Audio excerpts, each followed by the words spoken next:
It all started in the garage of Lance and Debbie Beckett's family home in Cessnock. After testing the popularity of prototype models out on their children and family friends, the marketing potential was discovered when a few of the handmade dolls were sold. The garage was soon transformed into a workshop. Debbie says there's no special formula, but with metres of wadding, calico, cotton, wire and stocking, and hours of painstaking stitching, the doll slowly begins to take shape. With a few finishing touches, golden oldies like Effie May are ready for the market, selling at just under $200. People buy them for company, security reasons in their home. If they go out of a night, they leave the lights on with a couple in the chairs. If someone's lost a granny, maybe they buy for their children, for Gran to be there in company. I don't know. They buy them for all reasons. OK, well The Beckett's production line, which caters for wrinkles and varicose veins, is struggling under the demand. As a spin-off, the Golden Oldies grandchildren have appeared. As well as private sales, the dolls will begin appearing in specialty shops and are soon to be launched nationally.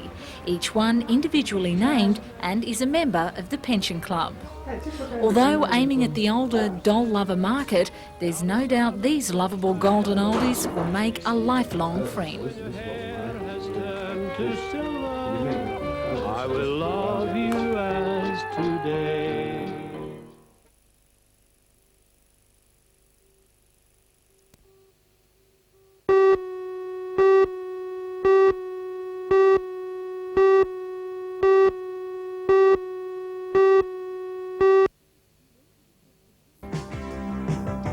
First it was the Cabbage Patch Kids craze, and now there's another doll to replace its popularity. Locally handmade golden oldies are now appearing on the shelves across Australia, complete with wrinkles and their own pension card. Join Anna Manzoni and John Church for all the news tonight at 6.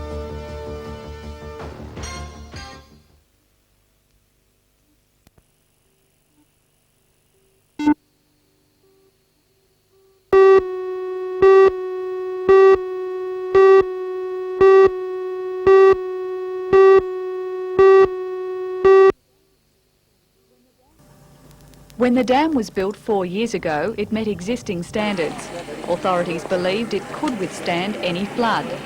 But now the Bureau of Meteorology has improved its methods for calculating maximum rainfall levels. While it's most unlikely that the rainfall could reach the new level, there is a remote possibility. If the spillway did overflow, then the wall would erode, forcing floodwaters through Singleton and other towns in its rush towards the sea. The security of residents downstream has prompted the government to look into the upgrading. As an interim measure until the necessary improvements are made, flood warning systems are being installed downstream, while evacuation procedures are coordinated with the State Emergency Service.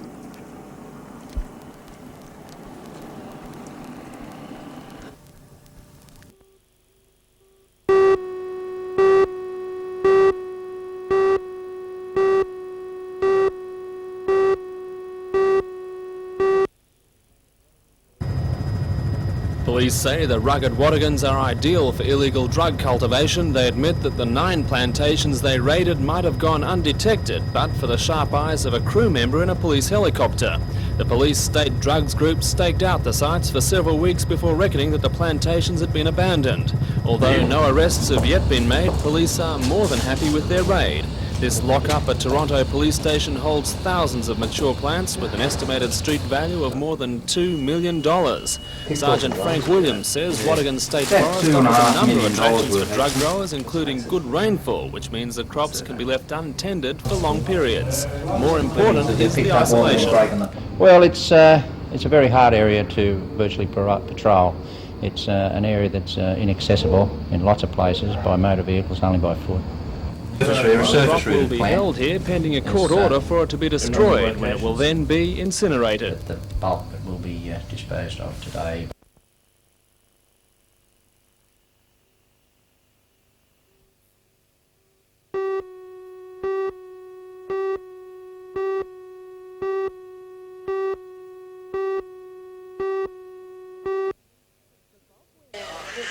For Bob Wenham, the last 6 years have been a nightmare.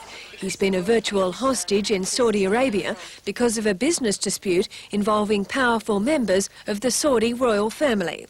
Mr Wenham went to the Desert Kingdom to oversee a multi-million-dollar agricultural project in conjunction with the Saderi family. But in 1982, when the deal ran into problems, his sponsors confiscated his travel documents. Since then, Wenham's family in Australia has been campaigning for his release. For Jane Wenham and her 6 children, it was almost too hard to believe. It was their dream come true. It was a particularly special moment for son David, who was just 8 years old when he last saw his father. At home, while his family celebrated and began catching up on 6 lost years, Bob Wenham reflected on his ordeal. It's very difficult to be a hostage for 6 years. You know, there's a lot of other hostages in the world, but I don't know of any that have been held as hostage as long as I have.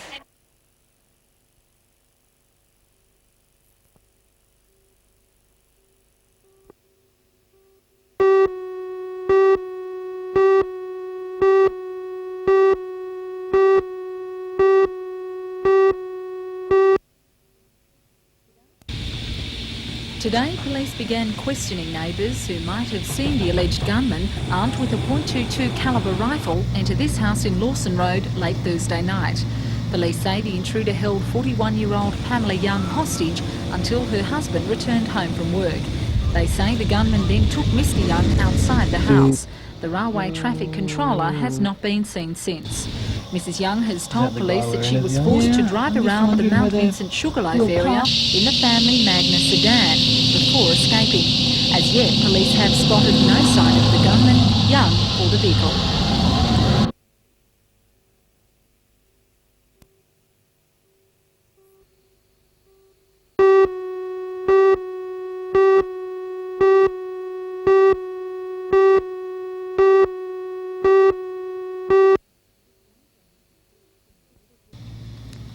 It was late on New Year's Eve when the alleged gunman entered this quiet suburban house in Lawson Road, Macquarie Hills.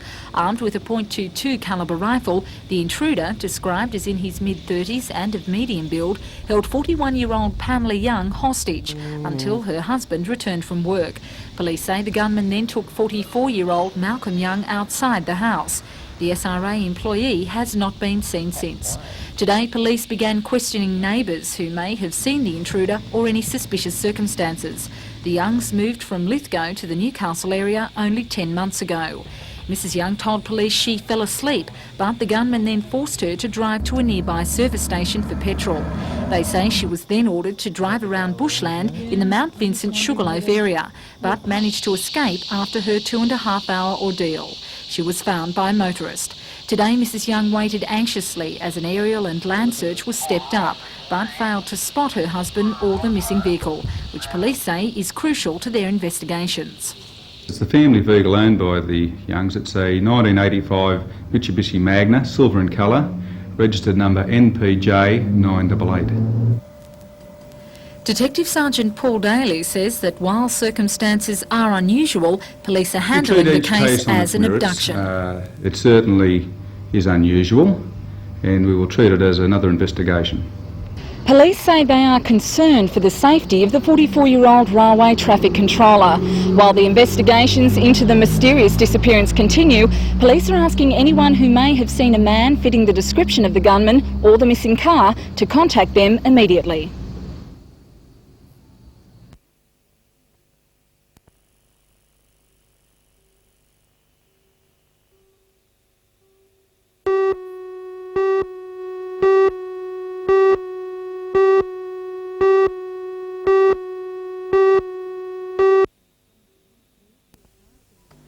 Due to retire from the State Rail Authority next year, the 43-year-old traffic controller disappeared from his Macquarie Hills home when he returned from work late last Thursday night.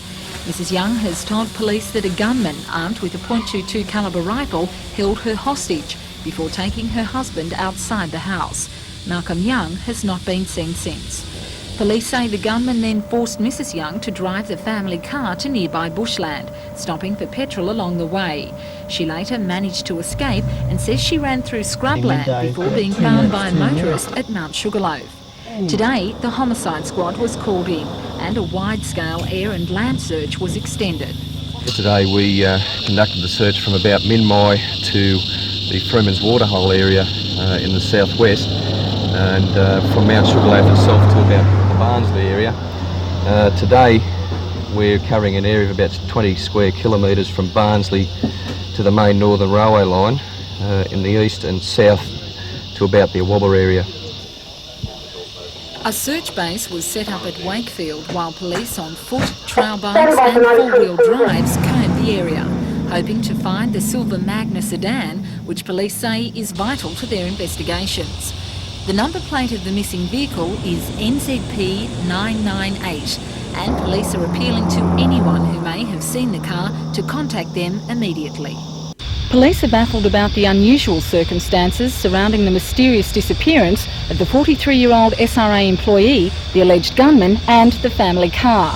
While the case is being handled as an abduction, detectives aren't ruling out the possibility of homicide.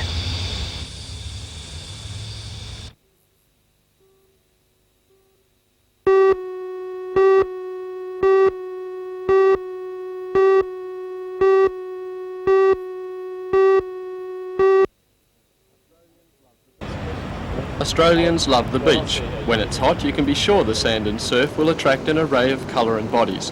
And on days like today, it would seem the greatest risk is losing your towel amongst the crowds. However, there are other, much more serious dangers lurking. NBN weatherman and long-time surf watcher, Nat Jeffrey. I think the biggest problem to anybody that uses the ocean is that most people tend to underestimate the power of the ocean, and in most cases tend to overestimate either their own ability or the equipment they're using. At this time of year, many of those on the beach are visitors or foreign tourists, and it's they who are most likely to not fully understand the dangers. To the uninitiated, Australia's kilometres of accessible, isolated beaches are an attraction which could be fatal. People that just use the beach in summer and just come for, the odd swim, I think definitely don't know enough about the ocean and the power of the ocean. In some cases, those people can't even swim, and people that can't swim just shouldn't use the ocean at all. At patrolled beaches, the major cause of rescues from the surf is rips. When waves throw water onto the shore, it must naturally be drawn back to sea, usually causing a funnel effect. Rips can be discerned by ripples on the surface as the returning water pushes out to sea. If caught in a rip, it's best to swim parallel to the shore for about 30 metres until clear of the current, and then into land. According to Nat, short enclosed beaches, such as Susan Gilmore, are particularly prone to dangerous rips. The big problem with Susan Gilmore is that it's a very small beach, so that any swell action is really focused into a small area, and this tends to actually magnify the problems associated with rips, both the longshore rips and the offshore rips, those currents that are running back out to sea. Children are always at particular risk. Parents should keep them in sight, as even the most innocent-looking water may contain hidden currents. Rock platforms are also a source of potential danger. An unexpectedly large wave could easily throw these boys back onto the rocks, seriously injuring them. But of course the greatest danger comes from above. Australia is the skin cancer capital of the world. On a hot day it only takes the average person 15 minutes to start to burn. For that reason a hat and a good sunscreen are a must.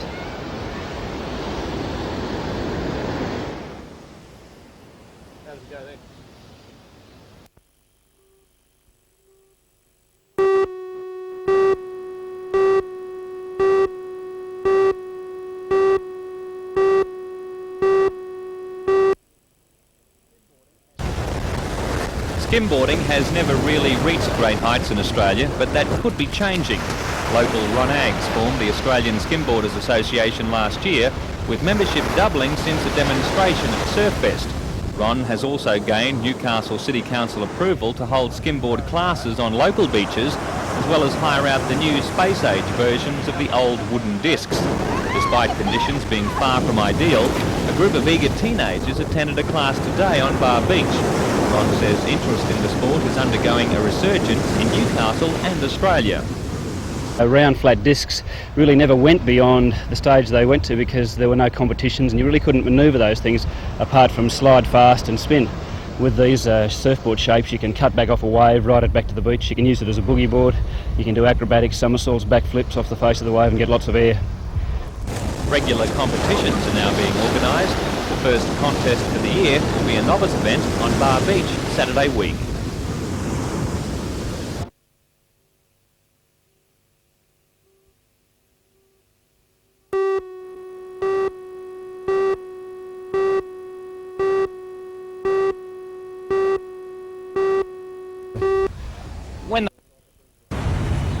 Ambulance officers were set to walk out from 7 o'clock on Sunday morning after union talks yesterday failed to solve the deadlocked wages dispute. One glimmer of hope was with the Premier. H&REA union leaders sent a message to Mr Unsworth calling for his direct intervention in the dispute. Ambulance officers say they are reluctant to stage their first general strike in the state's history. Newcastle Region Union President Jeff Marlborough said even a small sign of interest from the Premier would have been enough to postpone the strike. We've given an assurance that we're available on short notice for any negotiations to take place, and indeed we still have till Sunday morning at 7 a.m. to resolve this situation, and it can even be resolved by the simple fact of a phone call.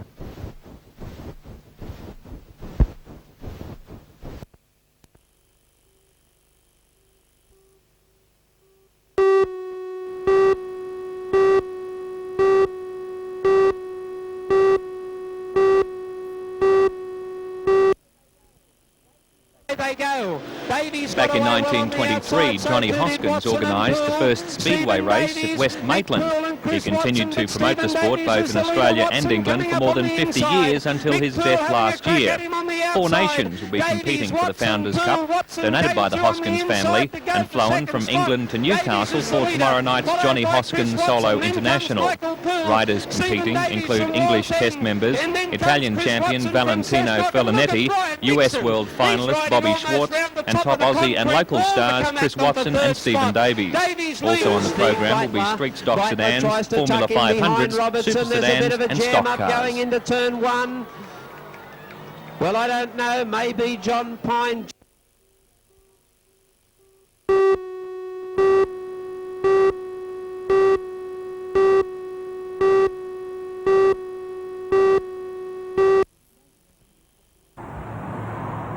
The state election is just around the corner, with many tipsters predicting that the ALP will go to the polls in mid-March. Richard Jones, publisher of environmental magazine Simply Living, is the Democrats' #1 candidate for the Legislative Council.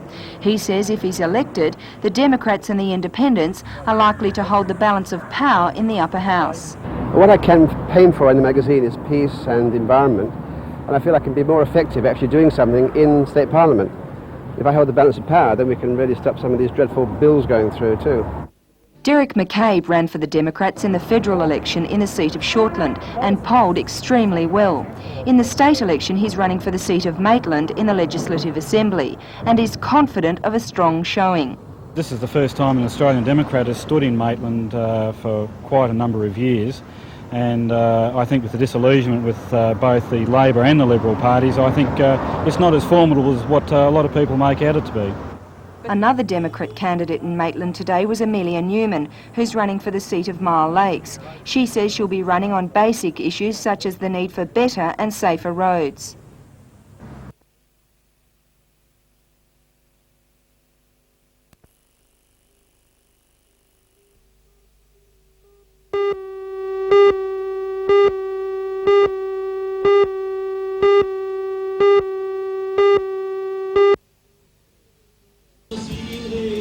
If there's a word which describes country music, it's relaxed, and that certainly applied to today's Concert by the Sea. The Open Air Festival is the highlight of the Big Country Weekend, which is organised each year by the Central Coast Country Music Association. The weekend started with a hoedown on Friday night, followed by a woolshed dance last night. The concert today featured performers from 4 country music associations, as well as well-known singers Alan Caswell and Norma Murphy. Always a well-attended event, hundreds today crowded into Memorial Park to soak up the sun and listen to that particular brand of sound called country. Where we once used to dwell, in the country town of Overlaraway.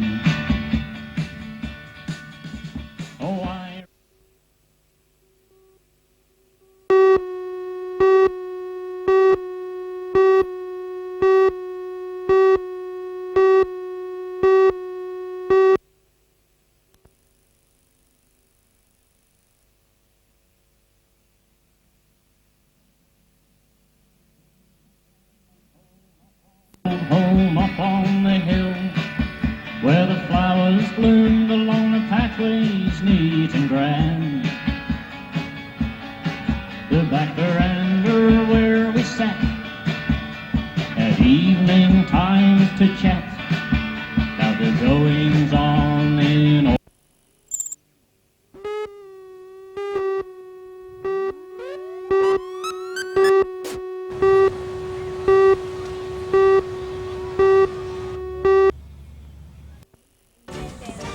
In tonight's news, meet Hercules, a 3-year-old rock-wheeler that earns his keep pulling a miniature sulky. Along with his mate, the English Mastiff Brutus, they mind the Barbic family of Maitland. For all the news, join us tonight at 6.